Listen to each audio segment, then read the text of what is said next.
Hello दोस्तों, कैसे आप सब।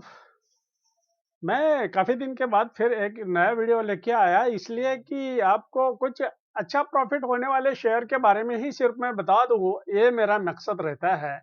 और मुझे जब तक नहीं लगता कि यस मैं जो भी शेयर रिकमेंड कर रहा हूँ उसमें आपको पक्का प्रॉफिट होगा, ये सोच के ही मैं कोई भी शेयर का एनालिसिस करके आपके सामने लेके आता हूँ। इसलिए थोड़ा टाइम लग जाता है, जब तक मुझे नहीं लगता कि हाँ, ये चीज़ आप लोगों को बतानी चाहिए, तब तक मैं कोई भी जल्दबाजी नहीं करता। कि ये नहीं है कि मैं रोज़ एक वीडियो लेके आऊँ और आपको उल्टा-पुल्टा बता दूँ और आपको उससे कोई फ़ायदा नहीं होगा। ऐसे वाले मैं वीडियो लेके आना पसंद नहीं करता। इसलिए मैं अभी जब तक मुझे लगता नहीं है कॉन्फिडेंटली कि इस चीज़ के बारे में आपको बता देना चाहिए, तब तक मैं वो वीडियो लेके नहीं आता। तो इसलिए मुझे जो है आज कुछ अच्छा चीज़ मिला है और वो है नेस्ले। नेस्ले इंडिया लिमिटेड, ये एक कंपनी है, इसका स्टॉक स्प्लिट के बारे में खास करके मैं बताने जा रहा हूँ। इसमें और भी चीज़ें बताऊँगा, जैसे फंडामेंटल्स है, टेक्निकल्स है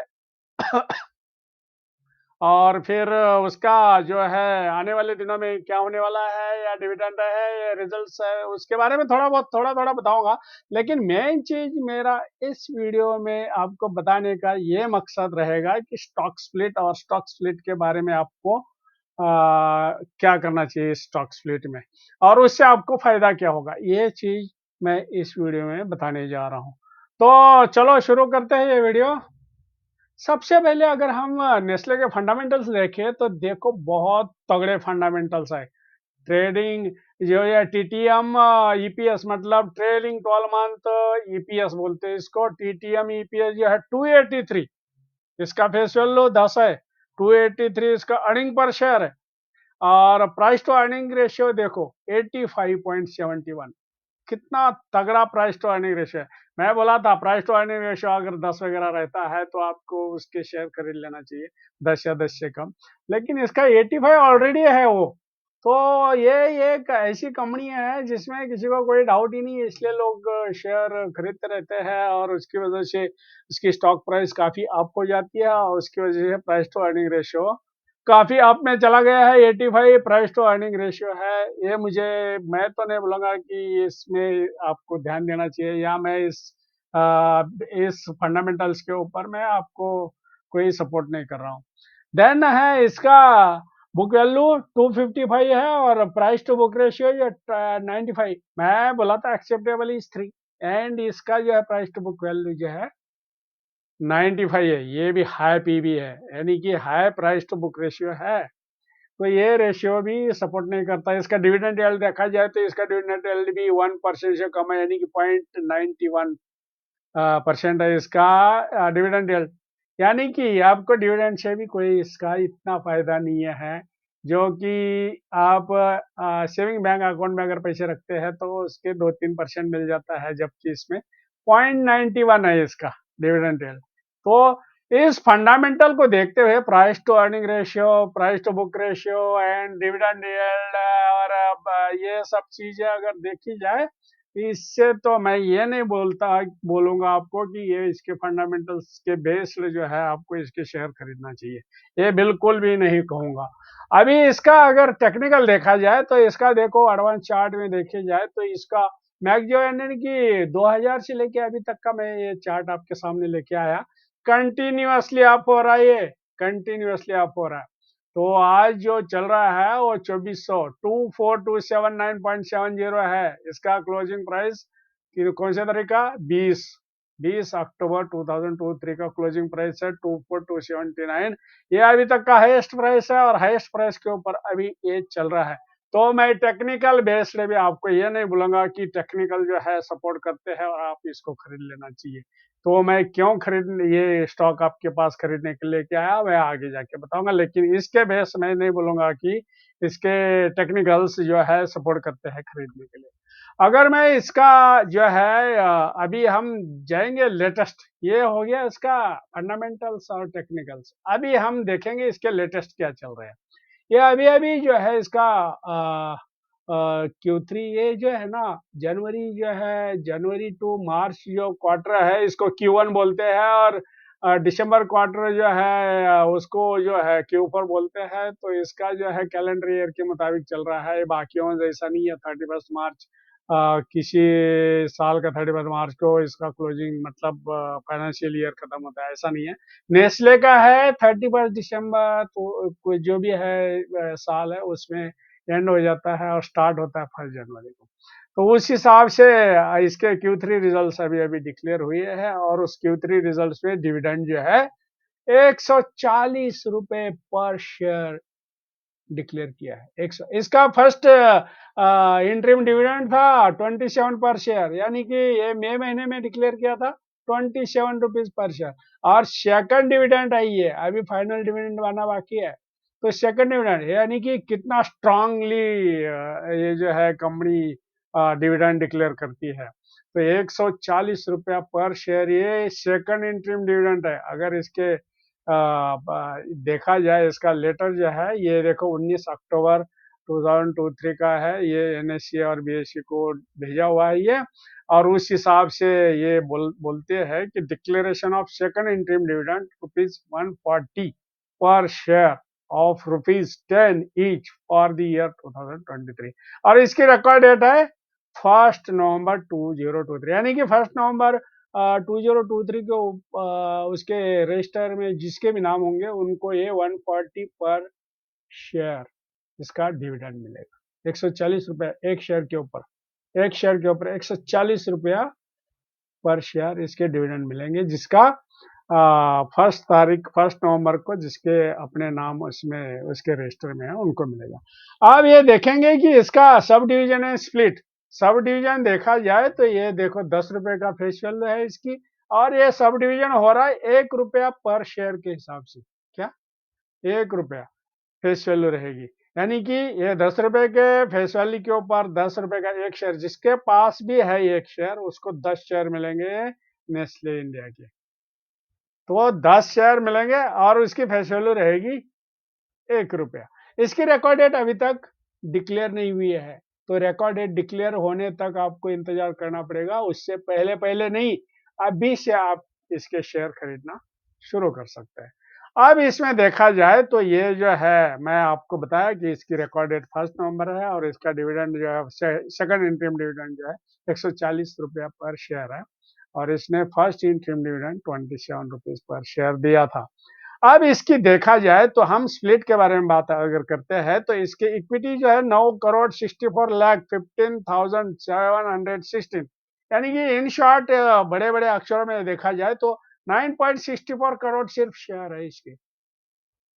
9.64 करोड़ शेयर है, इसका 62% तो इसके प्रोमोटर के पास ही है। अभी बाकी फ्लोटिंग स्टॉक देखो इतना कितना कम होगा इसका मार्केट में, यानी कि मार्केट में बेचने खरीदने वाले बहुत ही कम होंगे, क्योंकि इसमें FIs होंगी, फिर डोमेस्टिक फाइनेंशियल इंस्टीट्यूशन होगी, फिर बाकी अदर्स होंगे, अदर्स में मतलब पब्लिक वगैरह होगी। तो उसमें 62% के बाद जो भी होता रहता है FIs domestic and foreign investor जो है, इनको अगर निकाल दिया जाए तो बहुत ही कम स्टॉक जो है फ्लोटिंग का है इसमें, और उसको बढ़ाने के लिए इनको स्टॉक स्प्लिट करने की जरूरत पड़ी है, जिससे कि आपको जो है प्राइस भी थोड़ी कम लगे, और इसके शेयर मार्केट में शेयर जो है वो सब ज्यादा से ज्यादा शेयर मार्केट में अवेलेबल रहे।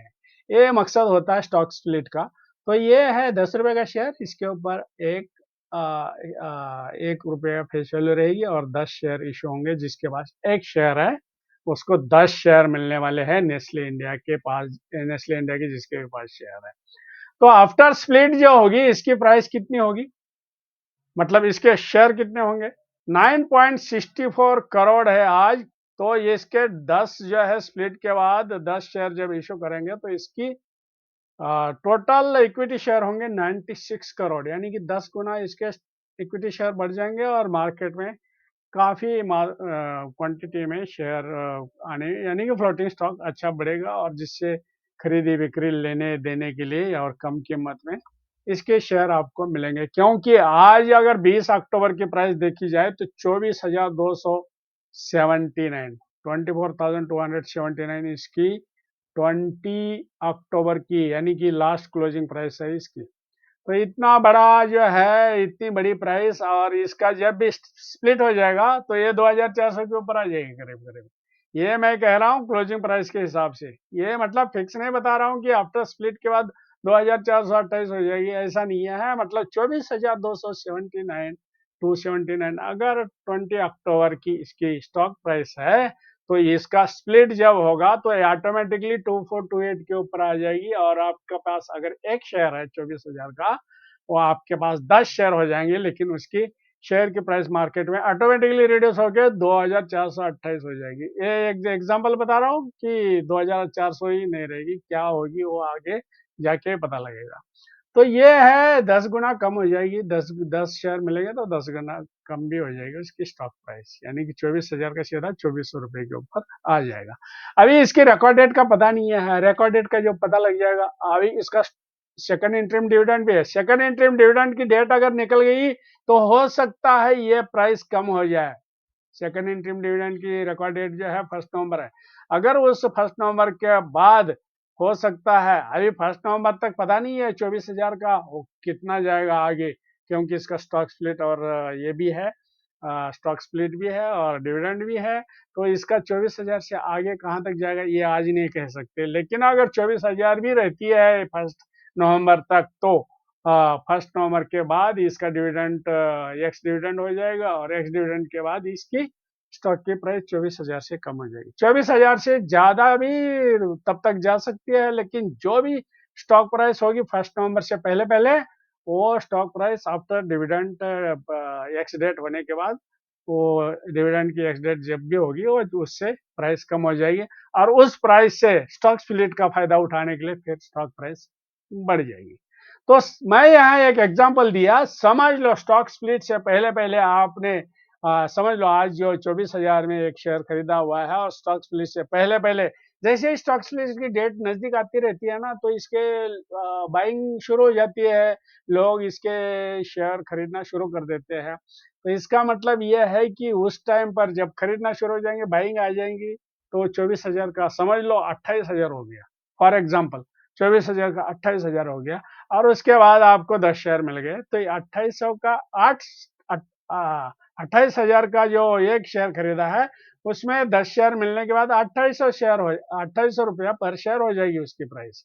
यानी कि अगर आप आज 24,000 का शेयर खरीदते हैं, तो स्टॉक स्प्लिट के पहले पहले इसकी हो सकता है 28,000 हो जाएगी, और 28,000 का 2800 रुपया पर शेयर हो जाएगा, यानी कि आपको 2400 रुपया पर शेयर के हिसाब से अगर आपने खरीदा हुआ है, यानी 24,000 का 2400, 28,000 का 2800, इस हिसाब से भी देखा जाए तो आपको इसमें एक शेयर के पीछे 400 रुपए का प्रॉफिट होगा, 400 रुपए का प्रॉफिट होगा। अगर एक शेयर के ऊपर अगर 400 रुपए का प्रॉफिट हो जाएगा, तो 400 इंटू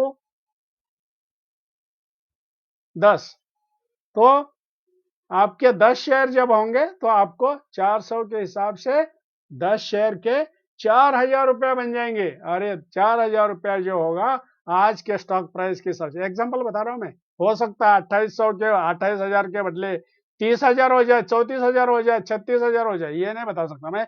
कम से कम बताया है कि 28,000 अगर होती है और 24,000 का आप शेयर आज खरीदते हैं, तो आपको 400 रुपए एक शेयर के पीछे प्रॉफिट हो जाएगा, और 10 शेयर जब आपको स्टॉक स्प्लिट के बाद मिल जाएंगे, तो उसका 4,000 रुपए एक शेयर के ऊपर प्रॉफिट होगा, जो कि आज के डेट के हिसाब से जो स्टॉक प्राइस है उसका 16% अप हो जाएगा। यानी कि इस 16% गेन के लिए, एग्जाम्पल बता रहा हूं मैं, कम से कम 16, अगर इसके 28,000 के बदले ज्यादा प्राइस हो जाती है, और आज खरीदते हैं 24,000 में और 28,000 से ज्यादा हो जाती है, तो ये 16 से भी आगे आपकी बढ़ जाएगी, जो आपका प्रॉफिट होगा 16% से भी ज्यादा प्रॉफिट बढ़ जाएगा। लेकिन मैं कम से कम 28,000 लगाया, तो 28,000 के हिसाब से भी आपको 16% कम से कम आफ्टर स्टॉक स्प्लिट, और आपके डिमैट अकाउंट में जब शेयर आ जाएंगे एक के बदले 10, तो इस हिसाब से आपको 16% एटलीस्ट आपको प्रॉफिट मिल जाएगा।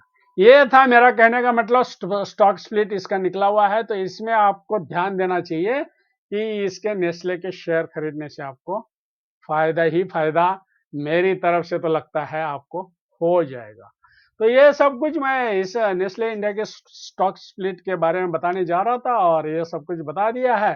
अगर ये आपको वीडियो अच्छा लगा तो लाइक कर लो, शेयर कर लो, सब्सक्राइब जरूर करना। मुझे सब्सक्राइबर की सख्त जरूरत है और जल्दी से जल्दी मेरे सब्सक्राइबर बढ़ने जरूरी है। जो ऑलरेडी सब्सक्राइबर है वो शेयर करो, तो दूसरा वाले को बोलो भाई इसको भी सब्सक्राइब करो, तो मेरे सब्सक्राइबर बढ़ जाएंगे, जिससे मेरा मोरल अप हो जाएगा। और मोरल अप होने की वजह से आपको जो है मैं नए नए शेयर और नए नए इन्वेस्टमेंट अपॉर्चुनिटीज लेके आ जाऊंगा, जिससे आपको फायदा होगा। अगर ये चीज चाहते हैं मेरा मोरल अप रहे तो सब्सक्राइब करो, बेल आइकॉन के ऊपर आप क्लिक करते हैं तो आप मैं जब भी कोई नया वीडियो लेके आऊंगा तो वो नया वीडियो आपको नोटिफिकेशन आ जाएगा कि नया वीडियो आ गया है। उस टाइम पर आपको उसी टाइम आप देख सकते हैं बेल आइकन के ऊपर क्लिक करने से।